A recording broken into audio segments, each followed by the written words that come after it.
I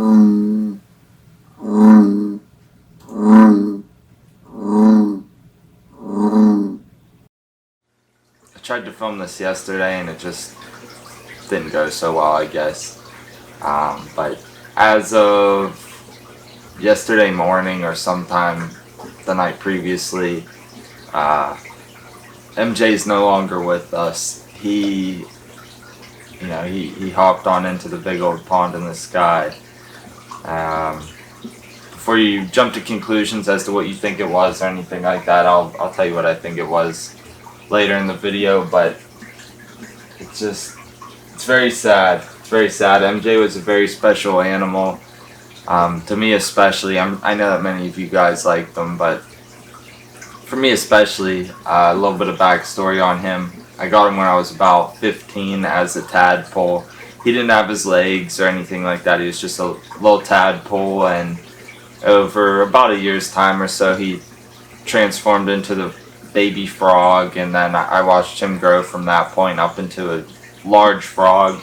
I mean, you see him in the videos, or saw him in the videos, I should say, and you don't really get a sense of scale as to how big he actually was. And when I had to remove him from the tank here and really just examine him, because I was never really able to do that previously, obviously, because he didn't really appreciate being handled. He easily was almost bigger than both of my hands. Now, if his legs were stretched out, of course that would be the case, but I'm talking just like from snout to like the end of his body. He was easily the size of both my hands, and it was a really cool experience to watch such an amazing and beautiful creature transform into the animal that I grew to love. With these animals, I'm not just keeping them around because I can make money off of new animal videos or something like that. And for those of you who've been with the channel for a while, you know that I don't get animals very frequently, or new animals, that is. And even when I do so, I'm not doing it for views or anything like that. I'm doing it because even if I wasn't on YouTube, I would probably still be keeping around this much animals. Half of them I even had before I was consistently doing YouTube anyway, so I would be doing this no matter what, and I have been since a really young age.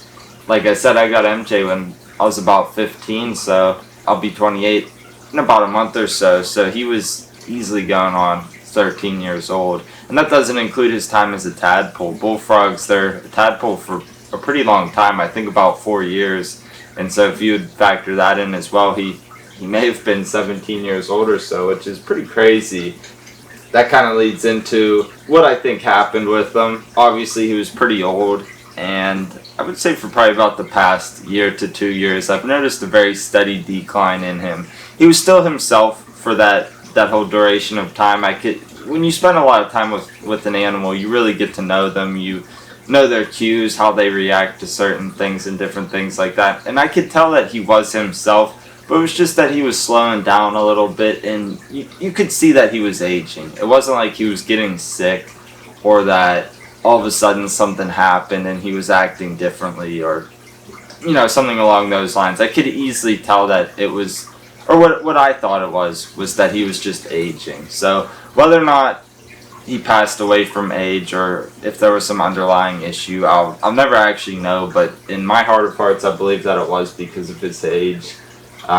It was just a very gradual thing, and then for the past 3 days or so, he's just been was aimlessly floating around in the tank, and I could tell that, his time was here. I knew it, and each day that went by, it was really hard to see him like that. He wasn't, again, he didn't look sickly or anything like that. He was just aimlessly floating around in the tank, and to see him like that, it was very sad, because I knew it was about to happen, and once it actually did, it's very sad.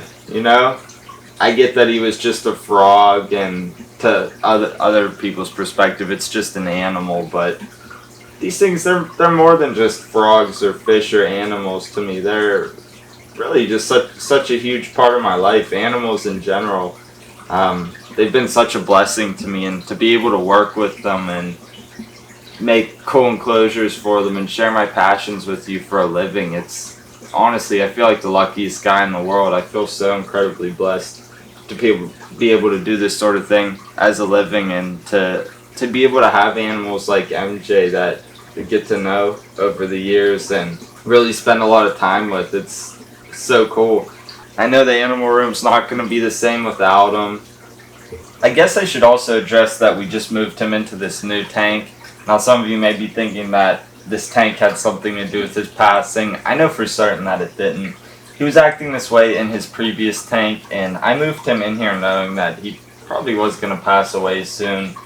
I built this tank specifically for him, so I wanted him to be able to spend even just a little bit of time in it, and I'm thankful that he did.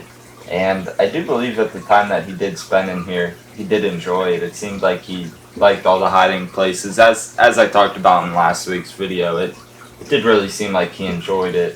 Very confident that it had nothing to do with his passing. I'm not really sure what I'll do with this tank at this point. I really like it, and I think that I did a good job with it, but it's tough because I built it specifically for him, so that'll always kind of be a reminder for me. Something else that I did, which I typically do with all the animals that I think is kind of special, is I planted a tree out by the pond in the front yard, and I wrapped him up and buried him under there as a little reminder, you know, that he's there, that he could become a part of that tree, and that he'll always be with us in a way. I think it's a nice gesture and a cool way to show respect. We'll always have that tree as a memory of him, and I think that's pretty cool.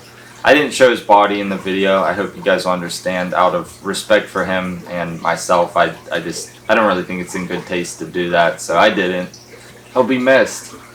I know it's a bit of a downer type of video, and I don't like to be the bearer of bad news, but I just wanted to tell you guys about it. I didn't want to try to hide it from you or anything like that. I mean, I don't have anything to hide down here, and unfortunately it's part of the hobby. You can't have one without the other. You know, spend a lot of time with these animals. I'm comforted by the fact that I did get to spend so much time with him, and you know, if it were any other animal that started doing what had happened with him, I would have probably taken more drastic measures to see if something was wrong, but I knew he was pretty old, so I just kind of went with it, and you know, I do think that's what happened. Whether or not, again, that's the case, I don't know, but yeah, that's what I got for you guys this week.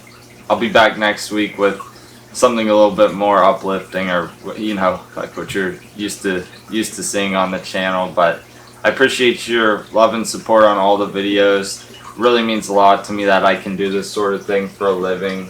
In a way, it's my dreams come true, because I always wanted to work with the animals and do something that's artistic, and I can do both of them with this sort of thing. So I'm really thankful for your support, and yeah, that's what I got for you guys in this one.